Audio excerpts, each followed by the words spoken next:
They said a mother's cry could break stones, but when Sarah walked into her only son's funeral, the sound that escaped her lips was not a cry. It was a laugh. A sharp, hollow laugh that echoed inside the church, crawling into the ears of everyone present. Her black wrapper trailed behind her as she stepped forward, her shoulders straight, her face lifted. The villagers gasped. Some dropped their hymn books. Others whispered loud enough to be heard, "She is going mad, grief has broken her mind." But Sarah did not care. Her laughter carried a mystery heavier than the coffin that lay before the altar. The coffin that held her son, Daniel. Or was it truly Daniel that lay in there? Welcome back to African Folktales Hub. Today's story will keep your heart racing. Remember to like, subscribe, and stay until the very end, because what you are about to hear will shock, inspire, and make you question everything you think you know about love, betrayal, and the hidden secrets families keep. Now listen carefully, because the truth begins here. The heat that Sunday morning was fierce, yet the church felt strangely cold. Every eye followed Sarah as her laughter bounced around the walls. She stopped right in front of the coffin and looked down at it. Then she bowed her head and raised her hands, still chuckling lightly. No tears came from her eyes. Nothing but the chilling smile of a mother who seemed to have just discovered a terrible secret. Her brother-in-law, Michael, quickly rushed to her. He whispered urgently, "Sarah, stop this nonsense. Everyone is watching. Your son is dead. Your only child. Show some respect." Sarah finally spoke, her voice low, but carried with painful weight. "Respect? Where was respect when he chose to betray me? Where was respect when the truth you all don't know was written into his last breath?" The congregation gasped. The choir mistress, Madame Ebel, shook her head in disbelief.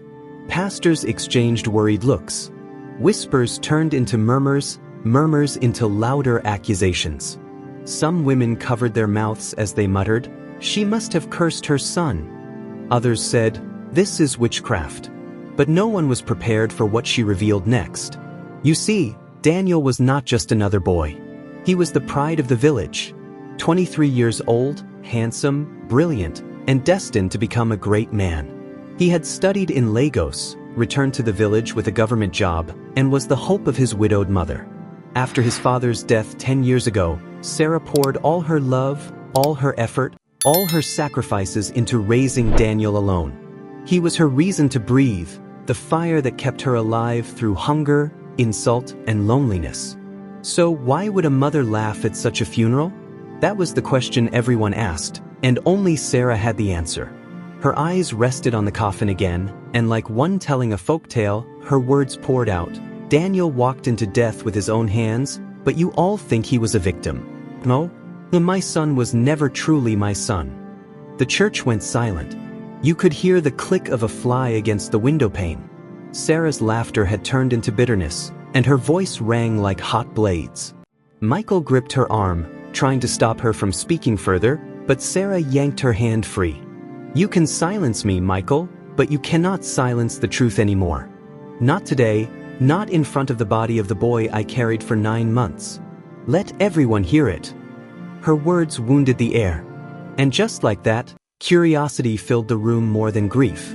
Because deep down, every ear wanted to hear what Sarah had to say. The truth was that the events leading to this funeral were far from ordinary. Just 3 weeks earlier, Daniel had returned to the village with wealth that no one could explain. Gleaming cars, expensive clothes, and sudden confidence that frightened even his childhood friends. He donated $500,000 to the church and promised to sponsor a new well for the village women. Elders praised him, mothers prayed for him, and young girls whispered about him at night. But Sarah, his mother, knew something was off. The night before his death, Daniel had walked into her compound carrying his black suitcase. He dropped it in front of her with a smile too wide, too forced, and said words that still cut her soul. "Mama, our sufferings are over.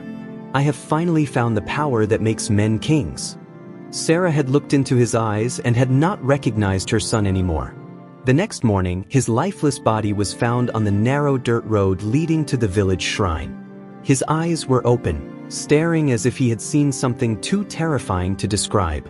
His body bore no wound, no blood, no scratch. Just silence. And death. Now, in the church, Sarah's laugh grew stronger as she said, "You all gathered to mourn, but none of you know the truth of my son's wealth. None of you know what he traded his soul for. And none of you know why I, his mother, refused to cry." The pastor stood up from his chair, trembling, his Bible pressed to his chest. "Sister Sarah, this is a house of God. Do not blaspheme during such a sacred service. Let us lay Daniel to rest in peace." Sarah turned to face him, and the smile on her lips chilled even him, a man used to casting out demons. "Pastor, you dare preach peace when your hands are dipped inside the very fire that consumed my boy?" The entire church erupted. Suspicion. Who was Sarah accusing? Why was she laughing instead of wailing like every grieving African mother was expected to do? The mystery was only just beginning, but one thing was clear to everyone in that church that day. There was a secret so dark, so deadly, that even Daniel's coffin could not bury it. And Sarah had just opened the door. The coffin before them suddenly did not feel like it contained just a body. It felt like it contained a story too dangerous to stay hidden. And Sarah's laughter wasn't just madness. It was a weapon. Because very soon, everyone present was going to wish they never came to that funeral. The murmurs that rose inside the church rolled like thunder. Children were pulled closer to their mothers, elders shook their heads, and men exchanged uneasy glances. Sarah had just accused the pastor himself of being connected to her son's mysterious death. Michael, red with anger, stepped in front of her, his voice trembling. "Sarah, don't do this. You've lost your mind to grief. How dare you shame Pastor John in front of the whole village? That man prayed for Daniel when he was sick. He even contributed money for this very funeral. Are you trying to curse yourself?" But Sarah did not blink. Her arms folded across her chest as she stared at Pastor John like a cat waiting for a trapped mouse to move. "Pastor contributed?" she said. A bitter smile cut across her face. "Yes, he contributed indeed. But both of you know what it really was. A payment to silence my suspicion. Well, today, silence dies." She turned slowly, sweeping her eyes across the congregation who sat as restless as flies circling palm wine. "Let me tell you how Daniel, my only child, planted his feet inside death. Let me show you what you refuse to see." The church sank into uneasy stillness. Even Pastor John's lips moved without sound, like he was praying under his breath.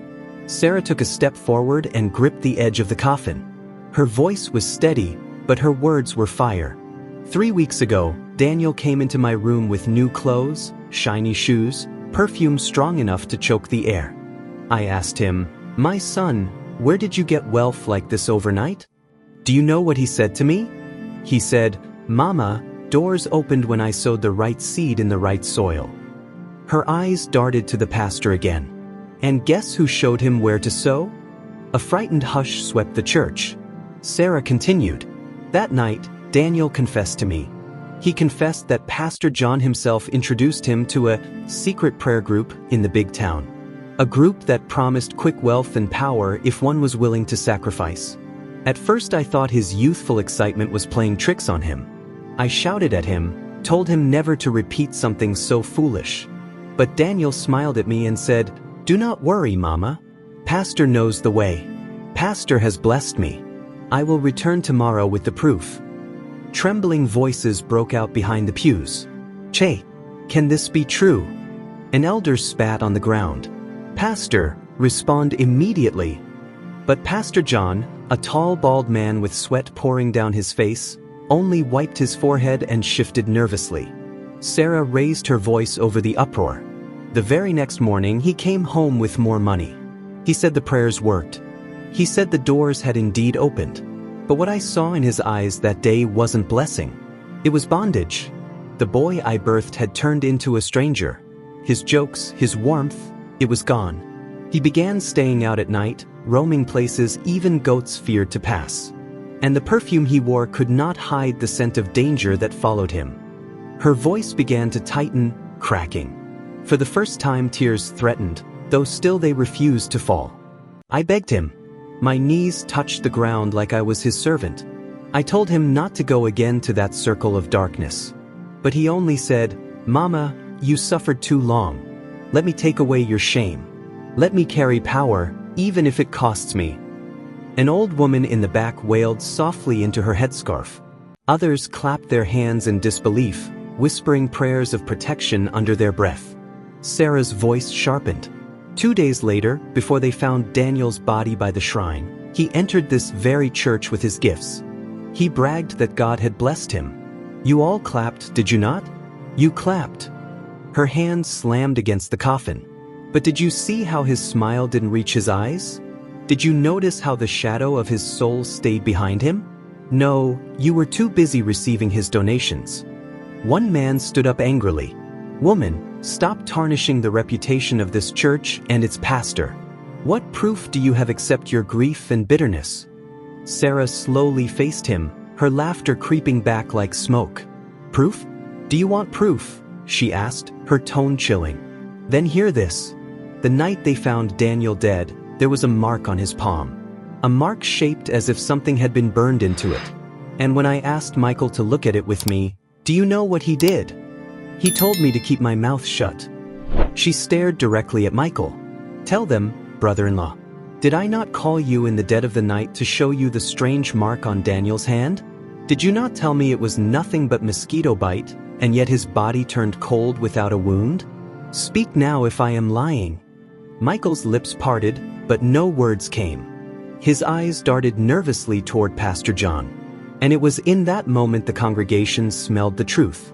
Voices began to rise, panic blending with fury. "So the mother speaks truth? Is this a sacrifice? Did the pastor lead the boy to evil?" The pastor suddenly shot to his feet, slamming his Bible against his chair. His voice was like a whip. "Enough. This is the devil's trick. Sister Sarah has lost her mind. She is slandering the house of God with lies. Do not listen to this woman. She is grieving. She needs forgiveness for cursing her son in this way." But the seed had already been planted. Suspicion had slithered into the hearts of everyone present. Sarah raised her chin, her laughter now low and frightening. "Forgiveness? Pastor John, you dare ask for forgiveness when you gave my son the rope to hang himself? You dare hide behind holy robes when your hands guided him to that shrine? Let me tell you, the grave does not hide the truth. And before this funeral is over, every secret you tried to bury will open its eyes." The sky beyond the church windows darkened, though it was only midday. The warm sun had slipped behind heavy clouds. The air felt heavier. Children began to cry. Grown men swallowed hard as if the world itself was listening to Sarah's words. Then, as if on command, a loud crack of lightning shattered the sky. The church doors trembled as wind forced its way inside. Papers flew, hymn books fell from wooden benches. People screamed, believing doom was at hand. At that instant, Sarah pointed at the coffin. Her voice rose above the chaos, clear and piercing. "You think he is at peace? You think Daniel rests? My son is not lying quiet in that coffin. His spirit is waiting for truth, for justice, for revelation. And today, before this coffin leaves this earth, you will all see with your own eyes that I am not mad." And then, as silence fell again, something began to sound inside the coffin. A dull, slow, knocking sound. Every soul in that church froze. The knock was so faint at first that some thought it was imagination. But then it came again, louder, unmistakable. 3 heavy thuds that rattled the silence like the heartbeat of the dead. Mothers screamed and rushed to the doors, dragging their children. Some men bolted towards the windows, leaping out of the church in terror. Even the bravest among them clutched their heads as if to hold their sanity together. The coffin sat unmoved in front of the altar, but the sounds were real, echoing through every wooden wall. Pastor John shouted over the chaos, "Do not be deceived. This is the work of evil spirits. It is the devil trying to confuse us." But his voice shook like dry leaves in harmattan wind. His eyes betrayed the fear his words denied. Sarah, however, did not run. Instead, she stepped closer to the coffin, her laughter spilling out again, this time with a tone that sent shivers down the spines of those who remained. "You hear it, don't you?" she said, her voice both cracked and powerful. "You hear my son calling. He was never at peace. He has been speaking to me since the night they found him cold on the ground. And now he speaks to all of you." Michael staggered backward, avoiding her gaze as sweat slid down his neck. Some of the elders still inside the church began whispering prayers, rubbing their walking sticks hard against the ground as if to chase away evil. Then suddenly, silence. No more knocking. The coffin sat still and cold again, as if nothing had happened. People held their breaths, listening, waiting, terrified. And just as the silence grew unbearable, Sarah knelt before the coffin, placed her ear gently against the wood, and whispered loud enough for all to hear, "Daniel, my child, tell them what you told me. Let them see what destroyed you. Let them know who betrayed you." The silence cracked like a broken gourd when one of the coffin's hinges squealed, slow, dragging, like metal resisting the voice of the dead. The lid shifted. With a gasp, the women who had not yet escaped tore their wrappers and beat their chests. One man fainted, slamming to the floor. The pastor screamed out prayers, commanding every demon to flee. And then, the lid rose halfway, groaning as if the coffin itself resisted its own opening. Inside, Daniel lay still. His eyes closed. His face pale and peaceful, the same as when he was laid in. But just as relief almost returned, as the people thought perhaps someone had tampered with the coffin instead of any spirit, his right hand moved. Slowly, stiffly, it lifted into the air. Palm facing upward. Gasps hissed through the room like leaking gas. Daniel's lifeless hand bore the strange blackened mark Sarah had spoken of before. A mark burned into his flesh, shaped like a circle split in half by a jagged line. The mark seemed to glow faintly in the gloom of the church, not with light but with a strange, shadowy presence. Sarah pointed, her laughter breaking into a cry at last. "You see it. You see the mark of his covenant. That is the proof of the blood tie that snatched his life. That is why I refuse to cry, because his death was no accident. It was sacrifice." The hand suddenly fell limp again, the lid sagged back down, and the church was left drowned in silence once more. A silence broken only by the ragged breathing of terrified villagers. All eyes turned to Pastor John. His legs trembled, his Bible slipped from his hands onto the floor with a thud. Michael was pale, his knees weakening, unable to deny what everyone had seen. An elder stood, his voice thunderous despite his fear. "Pastor John, the truth stands before us. If you are innocent, speak now. What do you know of this mark? What do you know of the boy's death?" The pastor's lips quivered, but no sound came out at first. His eyes darted between Sarah, Michael, and the coffin, as though trapped in a net of guilt. Finally, words tumbled out of him. "They forced me." His voice cracked like dry wood under fire. "But I did not want it this way. The council in the city, they demanded a youth. They promised wealth, prosperity for anyone who offered. I only showed Daniel the door. But I did not push him inside. He begged me for the path. He demanded power. His words sputtered into tears and stammers. The congregation broke into shouts of rage. Some cursed him, others cried. Mothers hit their knees, wailing, terrified of what their children might chase after. But Sarah wasn't satisfied. She rose from her knees, her shoulder high, her face carved with the weight of justice. "You speak half-truths, Pastor. You say you only showed him the door, but who tied his hands to the handle? Who whispered to him that sacrifice was the only path to greatness?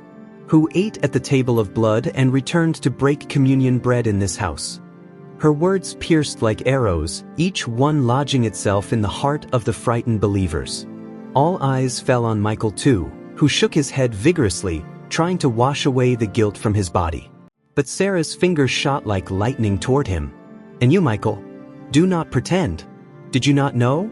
Did you not share from the money? Did you not warn me to stay quiet after his death? You thought burying him would bury the truth too. But hear me today, the grave has spoken louder than both of you." The pastor crumpled to the ground, weeping. Michael's face turned ghostly pale. The coffin, lying silent, seemed to pulse with unsaid words. A presence weighed upon the air. People held their breath, knowing that the truth Sarah had promised was not yet finished unveiling itself. Then, the church shook again. Not from thunder this time, but from a sound that rolled up from the coffin itself. A voice, low and hollow, leaking through the cracks of wood like smoke escaping from fire. It was Daniel's voice. "Mama." Dead silence. The kind of silence that makes your soul shiver. Every head turned. Every heart nearly stopped. The corpse had spoken. And then the voice came again, heavy, echoing, but broken, as though pulled from the pits of agony. "They killed me, Mama, but not only them." The villagers froze. If not only the pastor, if not only Michael, then who else? Sarah staggered backward, clutching her wrapper at her chest as her breath caught. The echoing voice continued, "Mama, the one who cursed my blood even before I was born is still among us." The church doors slammed shut by themselves, the sound booming like a final judgment. None dared move, none dared speak. All they could do was stare at Sarah, waiting for her reaction. Because the horrifying suggestion in Daniel's voice was clear, the betrayal did not start with Pastor John or Michael. It started long before, in the bloodline itself. And Sarah, his mother, seemed to know exactly what he meant. The weight of Daniel's words settled like a boulder on the chests of everyone in that church. Some clutched their chests as though their hearts would leap out. Others dared not even breathe. The murmurs that usually followed shocking statements never came this time, only silence, thick and suffocating. Sarah staggered. Her hands trembled, and for the very first time since entering that funeral, her laughter broke. A sharp gasp escaped her lips, like a wound finally cut open.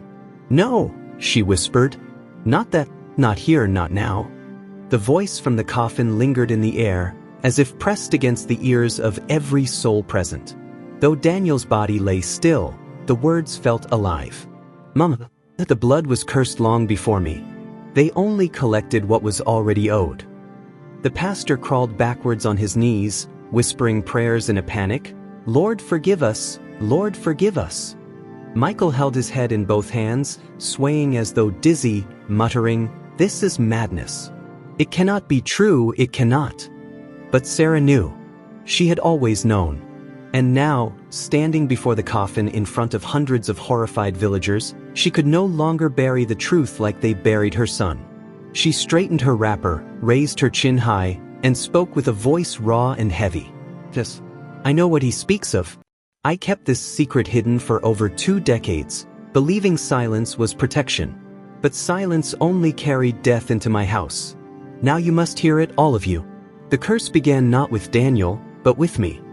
The collective gasp was so loud it was like the sound of wind rushing through the trees. Sarah's lips trembled as tears finally streamed down her face, the tears that refused to come at the start of the funeral. Her shoulders shook under the weight of her confession.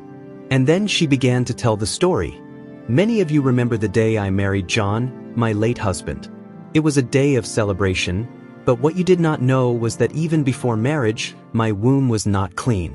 When I was a young girl in the next village, my father quarreled with a powerful man, one who was feared for his knowledge of darkness. One day, when anger had blinded him, that man stood at our compound gate and cursed that none of my father's children would ever bear sons who lived. And if they did, those sons would die by the very things they sought to prosper from." The elder women hissed in disbelief. So the whispers were true. I remember, they said something about your family." Some covered their mouths, afraid of their own memories. Sarah nodded with bitter laughter. "Yes, I too tried to forget. My sisters never bore children. My brother died at sea. And when I finally conceived Daniel, my father rushed to pour libations at the shrine, begging for mercy. The priest told him only strict dedication to God would break it. And so, throughout my pregnancy, I prayed, I fasted, I laid on cold church floors at midnight. Many said my faith would conquer it, but secretly I feared my child's life would one day be demanded." She paused, her body trembling, but the words charged out of her like arrows needing release. "And then the worst truth, I thought I had escaped it, but when Daniel was born, on his left palm appeared that faint mark, the same shape you saw today. From birth. I hid it from everyone, even his father. I covered it when I bathed him, when I took him to school. I prayed it would fade, but instead, it grew darker with his age. And now, here lies the evidence before you." A murmur shook the building like a low rumble. Men rubbed their heads, refusing to believe they had clapped at the cursed boy's donations. Women clicked their tongues in pity but kept their distance. Fear twisted the air, because no villager liked to stay close to a cursed family. Michael suddenly rose, pointing at Sarah. His voice cut with anger mixed with fear. "So it was you. You carried the curse onto this land. You should have told us. You should have spoken the truth before, not now when it is too late. You don't deserve pity for what happened. You are the one who delivered our destruction." But Sarah was unafraid. She stood tall, looking Michael in the eye, as though her tears had now turned into fire. "Shut your mouth. Were you not the one who urged him on when he returned with his unexplained wealth? Were you not the one who pocketed coins from his blood-stained hands before he died on the shrine road? Don't you dare point and claim innocence." The villagers argued loudly amongst themselves, torn between the pastor's betrayal, Michael's complicity, and Sarah's bloodline revelation. For the first time, the entire hall felt like a court where justice and truth wrestled for space. Then suddenly, an elder pounded his walking stick 3 times against the floor. The noise silenced everyone. Elder Okafor, the oldest living man in the village, his voice slow and heavy, spoke. "Sarah, you have opened a grave deeper than the one your son lies in. The bloodline curse of your father's house, combined with the sorcery of these false men of God, is a fire so strong it will not stop with Daniel unless truth is fully pronounced today. But do you have the courage to tell us everything?" Sarah froze for a moment, her lips trembling, her eyes darting toward the coffin as though she needed permission from her son himself. And again, the voice came, low and distant, spilling from that coffin like smoke through a crack. "Mom, tell them. Tell them who else knew. Tell them why I laughed even as the pain ended me." Those who hadn't fainted gasped again. Sarah's hands clenched her wrapper. "Yes," she whispered, her voice breaking. "Yes, Daniel. I will tell them." Her eyes returned to the congregation, her voice sharp like a knife tearing through hidden cloth. "Because Daniel is not the only sacrifice. And if we do not speak everything now, this church will bury more than him. Before this day is over," she pointed to Pastor John, whose eyes swam with terror. "Before this day is over, you, Pastor, will confess whose names are still written in that evil covenant. And you, Michael, you will confess your greed." Her voice then cracked into a whisper again. "And I must confess the unspeakable thing I did when Daniel was born." A silence swallowed them whole. A silence so thick that even the flies stopped buzzing. Everyone leaned forward. Even children, too young to understand, felt their skin prickle with dread. And Sarah dropped the next stone into the pond. "When Daniel was born, weak and small, I thought he would die within days like the curse demanded. In my desperation as a new mother, I went to a strange woman along the Cross River, a woman known to use dark remedies. She gave me a charm, a red beaded chain she tied around Daniel's ankle. She said it would shield him from death if I never removed it. And I kept it there, hidden, under socks, under trousers, under wrappers. I thought I was protecting him, but in truth, I was binding him to destruction, because that charm was the doorway through which darkness claimed him." A deadly gasp rose. Hands pressed against heads, sighs filled the room, cries of "Chai" ran through the air. Pastor John suddenly screamed out, "It's true! The mark, the curse, the charm, it all connected. The shrine demanded him, and I only guided him there. The covenant is older than any of us. It rides in the blood and cannot be broken easily." He collapsed, sobbing on the altar where he once preached blessings. The coffin creaked again. Everyone's eyes darted to it in terror. From within, Daniel's voice groaned louder this time. "Mama, you laugh now because at last, you understand why my footsteps never belonged fully to this earth. But there is still more. There is still one other voice hiding behind the veil, one other hand that pushed me toward my end." Everyone turned in fear. Who else had blood on their hands? The room darkened, thunder shaking above though no clouds had been forecast. The air smelled of iron and earth. And one thing was certain, Daniel was not done speaking. The church was silent, so silent you could hear the drops of sweat falling from trembling faces onto the dusty floor. The coffin's voice had returned, raw and echoing, accusing yet withholding its final revelation. All eyes darted like frightened goats, each person hoping that Daniel's words were not pointing at them. Sarah held her wrapper tightly across her chest, her knuckles white with strain. For all the strength she had shown, her body shook now. "My son," she whispered. "What hand? Whose voice? Speak plainly so this torment ends." Her tear-streaked face turned downward toward the coffin, filled with fear and desperation. But Daniel's voice did not rush. No, it crawled into their ears, dragging each syllable like weights bound by chains. "The one who pushed me was not only the pastor, not only Michael, not only the curse you carried, Mama. The hand behind the veil, the one who wanted me gone before I even touched the shrine, was the one you trusted the most." The congregation shifted in shock. Their heads whipped around, trying to read each other's guilt like ink on faces.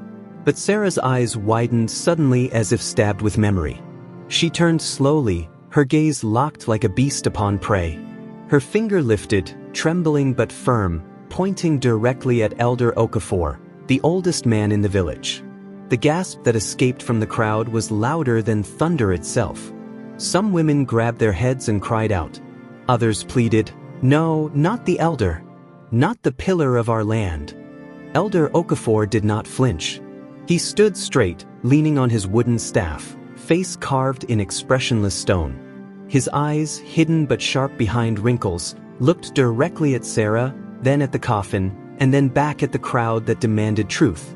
Finally, with a deep sigh, his gravel-throated voice rang out. "Yes, it is true. I too played a hand in the boy's death." Chaos erupted. Some demanded his immediate banishment, others struggled to make sense of centuries of respect being torn apart before their eyes. "Quiet!" Elder Okafor roared suddenly, and his voice, despite his age, boomed so loud that silence again fell. "Let me speak, for if I die with this truth hidden, more of you will perish after Daniel." He shifted heavily on his staff, like a tree burdened by storms, and began to speak. "Long before most of you were born, I was part of a circle, men sworn to protect our village from famine, curse, and war. But protection required blood. Sacrifices must be made if the land is to prosper. The covenant demanded the firstborn sons of families tied under that vow. I was young, afraid, and foolish. I swore the oath, knowing it would haunt generations." The villagers shook their heads, muttering in disgust, some even spitting on the ground. Elder Okafor continued, "When Sarah married into this village, I recognized that mark on her child. I saw the curse that matched the oath. And I knew Daniel would not live a free life. If not me, another elder would have claimed him for the covenant. Better me, the one who could at least ensure our land's survival. So yes, I whispered to the pastor. Yes, I nodded to Michael when he helped cover it. Yes, I sealed the boy's fate." The anger burning on the villagers' faces was wild. Women shouted, "Shame!" Men pounded their fists against the benches. Children wailed. The betrayal was unbearable to digest. Sarah lunged forward. Grief turned to fury, her hands shaking as though she would claw the elder's face. She screamed, voice breaking into pieces, You lived long enough to see your children, your grandchildren, walking strong and alive, yet you stole mine? You were the one who smiled at me after church, blessed my child, called him promise of tomorrow, and all the while you sharpened the knife for his back. May your breath taste like ashes, elder. May you know no peace until the earth swallows you whole." The elder's face did not change. He stood tall, almost proud. "Do you think your son was the only one? Look around you. How many firstborn sons vanished into sickness? How many never returned from the city? Do you think they all died by accident? They were the price of the covenant. A covenant your own father's quarrel attracted, Sarah. This village was built on bones, and your son was only the loudest bone yet to fall." The church shook, not from thunder this time, not from the coffin, but from the raw, boiling rage of voices. Men surged forward, grabbing the elder's staff and snapping it over their knees. Women cursed his name until their throats cracked. But just before fists descended on his frail body, the coffin banged again. A mighty slam that silenced even fury. The lid shifted slightly, as though Daniel himself demanded the next word. His voice rose, heavier now, almost thunderous, echoing through both the walls and inside their very bones. "Mum, do not let rage blind you." For though Okafor confessed, his hand was only one among many. The covenant lies deeper, deeper than this village. The evil is not shattered yet. My death cannot be in vain. This truth cannot be drowned. Whoever breaks silence will break chains, but whoever hides truth again will seal the curse upon their children. The coffin rattled violently, shaking as though the body within fought chains unseen. Dust fell from the church rafters, windows clattered in their sockets, and villagers screamed, pressing themselves against the walls. Then silence. Pure, terrifying silence. The lid of the coffin closed itself, gently this time. No more knocks. No more rattles. No more voice. Daniel had spoken enough. The rest was now in the hands of the living. The church was filled with heavy breathing, bodies slumped like folded clothes, eyes wide with despair. And then Sarah lifted her head once more. Her tears had dried, and her laughter returned, but this time, it was not madness. It was fire. It was battle. It was the spirit of a woman who had just been told her fight was bigger than grief. She turned to the people, her voice cutting like iron on stone. "Now you see why I laughed when I walked into my son's funeral. I laughed because the devil thought burying him would also bury the truth. But today, the coffin itself refused silence. And today, you must decide, will you let the covenant swallow your children next, or will you rise with me to break it?" The villagers stared, broken and bewildered, but the seed Sarah planted had already taken root. Around them, the air outside turned strange. The sky dimmed again, winds swirled, and the smell of distant rain mixed with earth and fire. Because though Elder Okafor confessed, though Pastor John trembled, though Michael cowered in his shame, the covenant Daniel spoke of still pulsed like a living beast under their soil. The curse had not been broken, and Sarah had just declared war. The villagers left the benches, pressing close to one another, eyes wide with fear and unrest. The church no longer felt like a place of worship but a battlefield between light and darkness. Sarah stood over the coffin like a commander over her fallen soldier, her hand raised, her voice sharp with a kind of conviction that made even the doubters listen. "My son is gone," she declared, her voice echoing against the mud-plastered walls. "But if this coffin closes today without us rising to break what killed him, then the curse he carried will stretch its hand around the throats of your children next. How many more sons must die before you believe me? How many more coffins must knock before you dare look truth in the eye?" The crowd shuddered. Women clutched their firstborn sons tighter, some crying, others whispering desperate prayers. Men muttered angrily, torn between disbelief and the weight of what they had just witnessed. Michael stepped forward suddenly, his lips trembling. His face pale, sweat dripping, and his hands shaking as though gripped by cold unseen. "Sarah," he whispered hoarsely, his voice cracking. "It wasn't just the money, it wasn't. He was chosen. Don't you understand? All of us, me, the pastor, the elder, we were only following orders. Because the covenant is bigger than this village.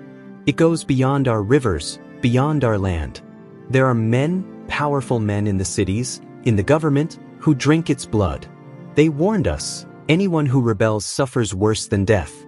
That is why I kept silent. That is why I told you to keep quiet about Daniel's hand. Sarah, if we try to fight this." But he didn't finish. Sarah turned to him sharply, her eyes flaming with grief and iron.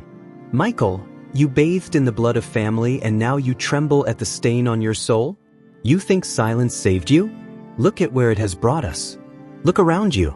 Even your knees cannot stand firm on this floor because guilt rots your bones." She stepped closer to him, her voice shaking but furious.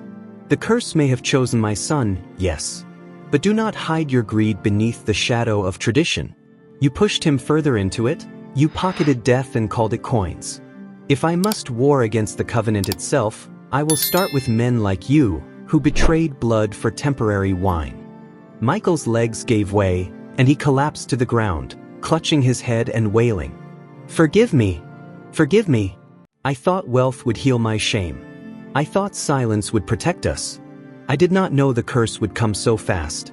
I did not know he would die this soon."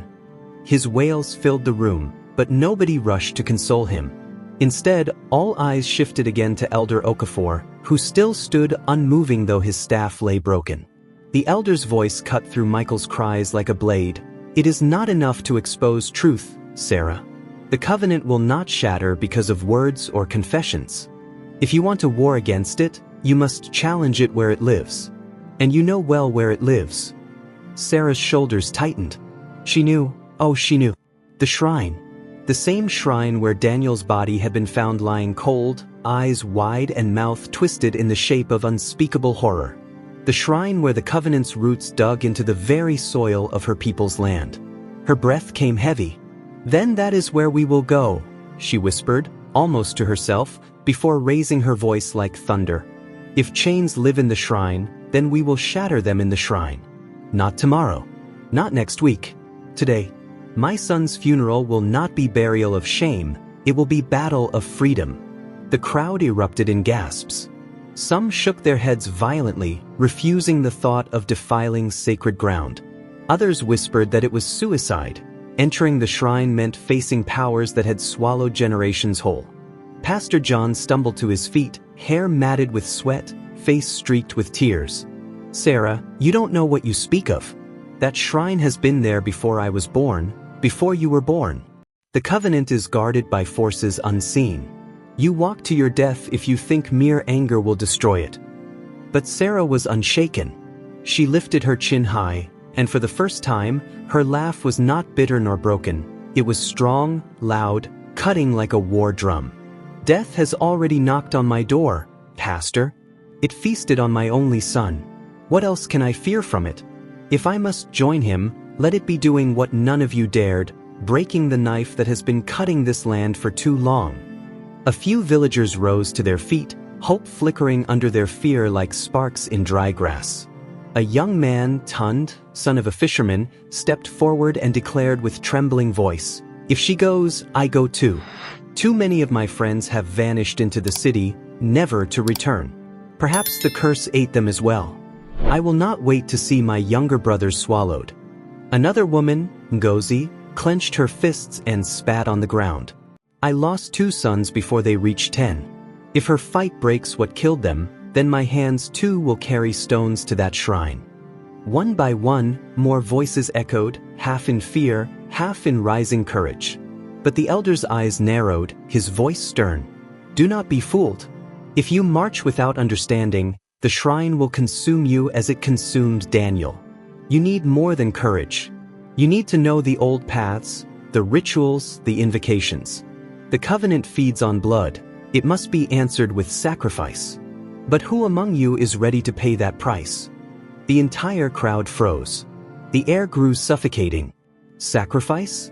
Was more blood the only answer? Sarah placed her hand on the coffin, stroking the wood where Daniel lay. Her lips parted, her voice softer now, trembling with both love and steel. "If blood must answer blood, then let it end with mine. I will give what I carried into this world. If my son's life opened the wound, let my life close it." Her words burned through every soul present. The crowd burst into wailing. Some rushed to her, begging, "Sarah, no. You cannot offer yourself. We need you alive." But she only smiled sadly, her shoulders calm, as if her decision carried the peace no one else could understand. The coffin creaked again. Everyone froze. Daniel's voice came one last time for that day, weak this time, faint like a whisper carried by the wind. "Mama, if you choose sacrifice, you will not walk alone. But do not forget, the covenant is a beast with many heads. If you cut one and leave the rest, the curse will return. You must not only offer, you must expose, you must scatter, you must burn what lies hidden in the shrine."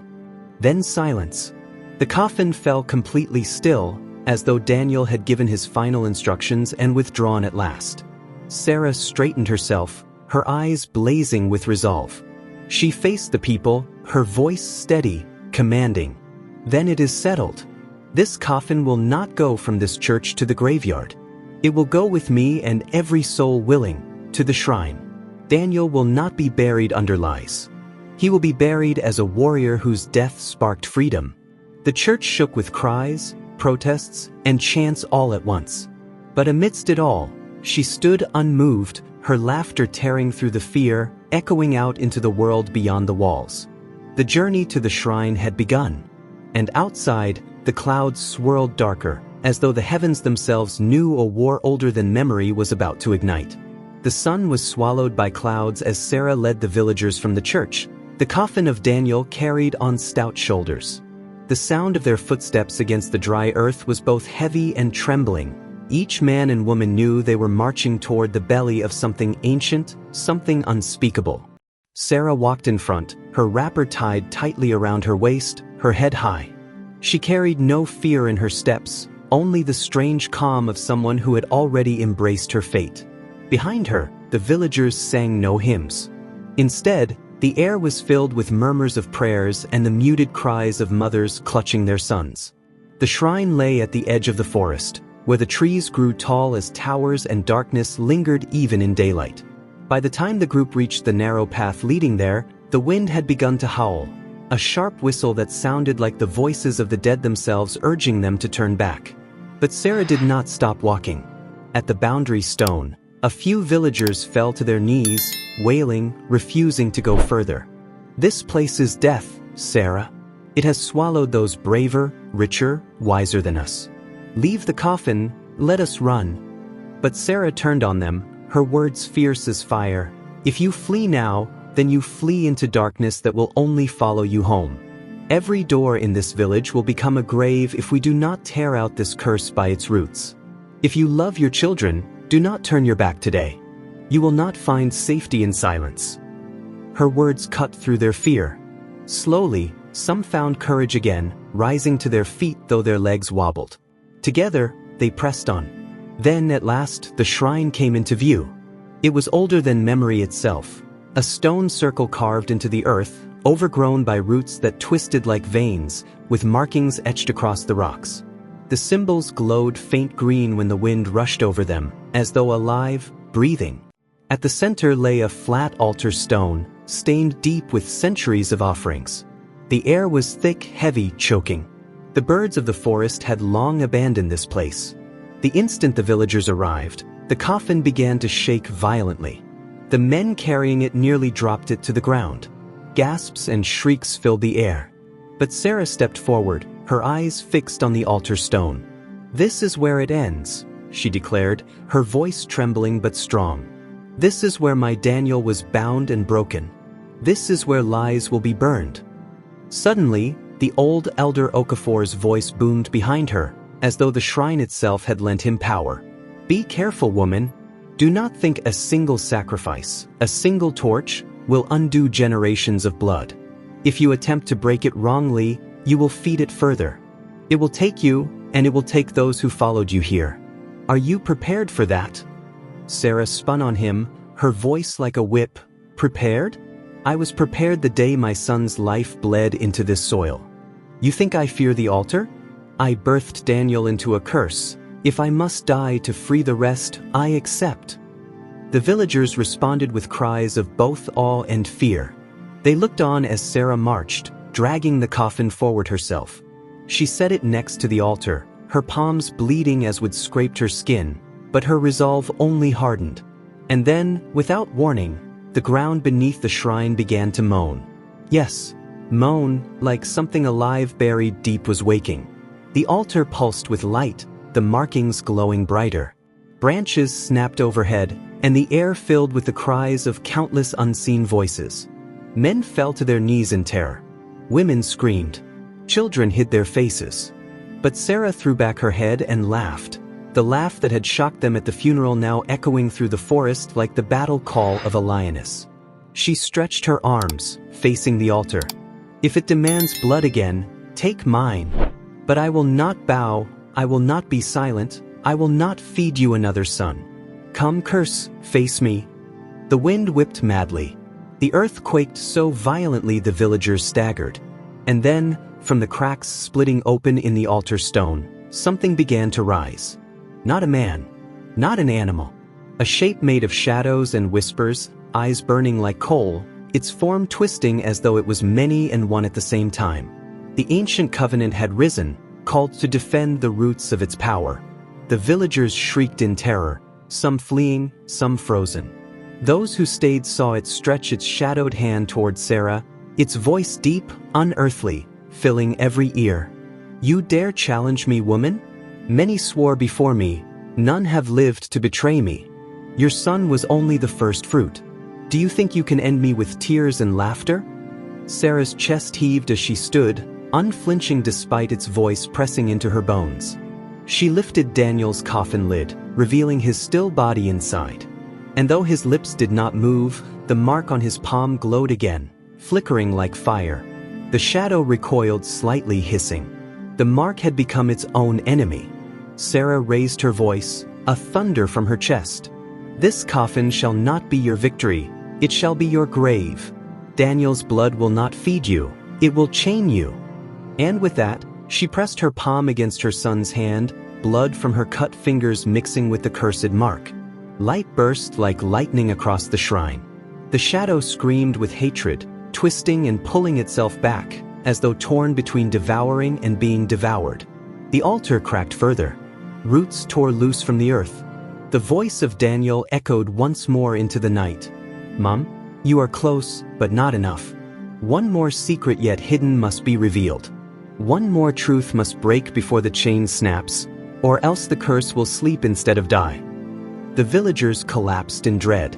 Another secret? From who? From where?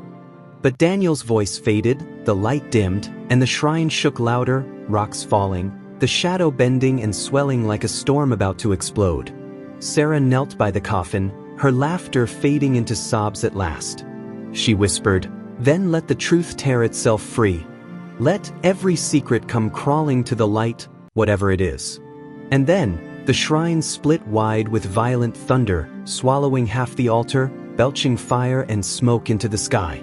The villagers ran screaming, their voices scattering into the forest. Sarah stood her ground, her frame small against a beast of ages, the coffin glowing faint, holding Daniel between silence and voice. The smoke closed in, swallowing her silhouette.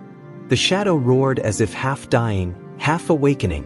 And just before the scene drowned in darkness, the last thing the villagers saw was Sarah standing between coffin and shadow, unbending, unbowed. And then everything was silence. The shrine glowed faint into the distance, whispering like a wound that refused to heal. The war was not finished. It had only begun. That night, the village gathered in fear, whispering about what they had seen. Some said Sarah had perished. Others swore her laughter was still echoing in the forest, keeping the shadow at bay. And some feared she had traded her soul and now reigned alongside Daniel's spirit, bound forever to the covenant. One thing was certain, the bloodline curse was not broken, not fully. And until the final secret was revealed, its shadow would never leave their land. And so this story closes for now, but not truly. What do you think? Did Sarah survive the altar? Was the shadow destroyed or only sleeping? And what secret is still hidden in the dark that Daniel hinted at? Share your thoughts below, because the journey does not end here. Perhaps, one day, in part 2, the truth will step out of the shadows.